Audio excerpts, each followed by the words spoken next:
Hello everyone, আমি সুপ্রিয়া। আমার নতুন একটা ব্লগে সবাইকে ওয়েলকাম। আজকে আমি রান্নাঘরটাকে সুন্দরভাবে পরিপাটি করে গোছানোর জন্য সব কিছু আমি বয়েম টয়েম যা আছে সব কিছু ধোয়ার জন্য বের করে নিয়েছি। সমস্ত কিছু ধুয়ে ভালো করে শুকিয়ে দেব। আর এখন আমি কাজ করছি, এখন কিন্তু বিকেলবেলাতে। আমার সারাদিন শুয়ে শুয়ে থাকতে একদমই ভাল লাগে না, মনে হয় এটা করি ওইটা করি, সময়টা পার হবে। সেই জন্য আজকে লেগে গেছি আমি রান্নাঘরের সমস্ত জিনিস গোছাতে। সুন্দরভাবে সব কিছু মেজে ঘষে তারপরে আমি শুকোতে দেব। শুকিয়ে যাবে, তারপরে কালকে সকালবেলা ঠিকঠাকভাবে রাখবো। তারপরে আমি রান্নাঘরটাকে কিন্তু সুন্দর করে হোয়াইট সিমেন্ট দিয়ে একটু রং করে নিয়েছি, সুন্দর দেখাবে।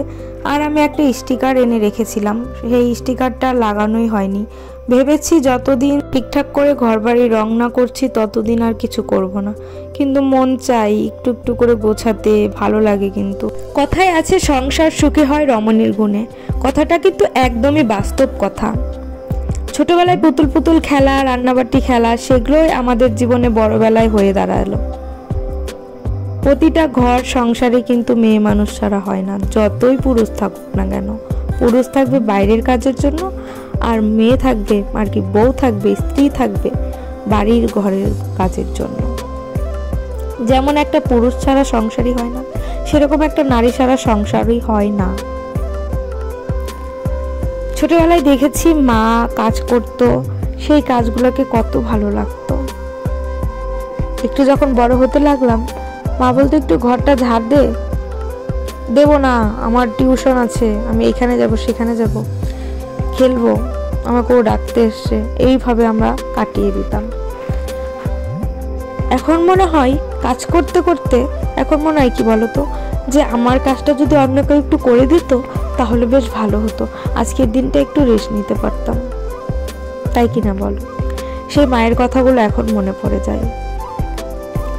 ঘাম ঘাম শরীরে মা আমাদের খাবার জোগাড় করে দিয়েছে, আর এখন ঘাম ঘাম শরীরে আমি কাজ করছি, মায়ের মতনই হয়ে গেলাম। শাখা পলা যখন মায়ের হাতে দেখতাম তখন বেশ শখ হতো। শাখা পলাগুলো কিন্তু পরতাম, পরে দেখতাম মায়েরগুলো কেমন লাগছে, মায়ের শাড়ি, লিপস্টিক দিয়ে সিঁদুর পরতাম, খুব ইচ্ছে হতো। এগুলো ছোটবেলায় আমি খুব খেলেছি, আমার ঠাকুমার শাড়ি পরে খেলেছি।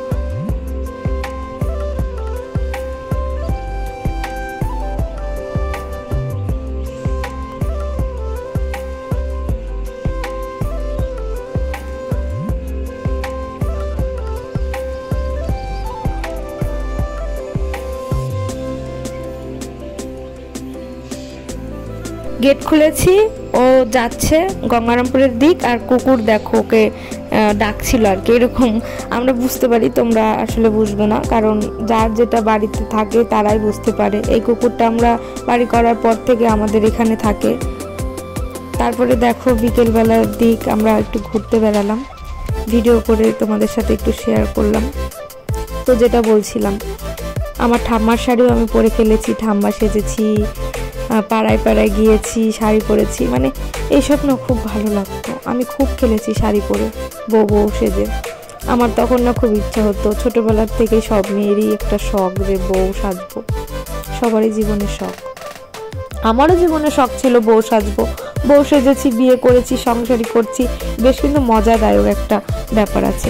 আমি খুব মজাই আছি বিয়ে করে। আমার বর আমাকে অনেকটাই ভালোবাসে, ও আমার কাছে এখন সব।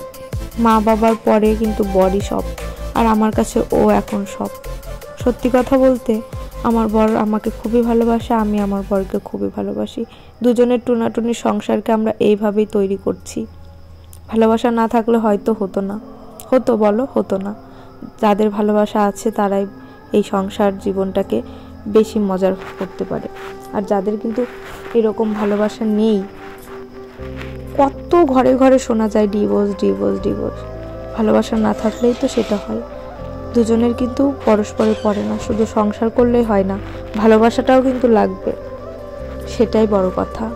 আমাকে বর ভালোবাসে, আমি বরকে ভালোবাসি, ও আমার কেয়ার করে, আমি ওর কেয়ার করি, আমার ভালো মন্দ ও দেখে, আমি ওর ভালো মন্দ দেখি, সেই করেই তো ভালোবাসা হয়, শুধু থাকলে একসাথে হয় না। তো দুজনে খুব হ্যাপি আছি, ভালো আছি, দুজনে খুব শান্তিতে আছি। এই করতে করতে আমরা জানি সারাটা জীবন পার করতে পারি, এটাই তোমরা সবাই আমাদের আশীর্বাদ করো। আর আমার ভিডিওটা যদি তোমাদের ভালো লাগে অবশ্যই তোমরা কমেন্ট করো, শেয়ার করো, আর চ্যানেলটাকে সাবস্ক্রাইব করে দাও। তোমাদের সাপোর্ট পেয়ে আমার আরও আর কি ভালো লাগে। আর তোমরা যদি কমেন্ট করো তাহলে আমি আরও ভিডিও করতে উৎসাহী হব। আর চ্যানেলটাকে অবশ্যই তোমরা সাবস্ক্রাইব করে দাও। আমার মনিটাইজেশনটা অন হলে আমি কিছু টাকা ইনকাম করতে পারবো এই থেকে, ইউটিউব থেকে, সেটা তোমরা এখন ভালো করেই জানো সবাই। অনেক টাকা ইনকাম করছে ভিডিও করে, এখনও পর্যন্ত আমি কোনো পেমেন্ট কোনো কিছু পাইনি কোথাও থেকে।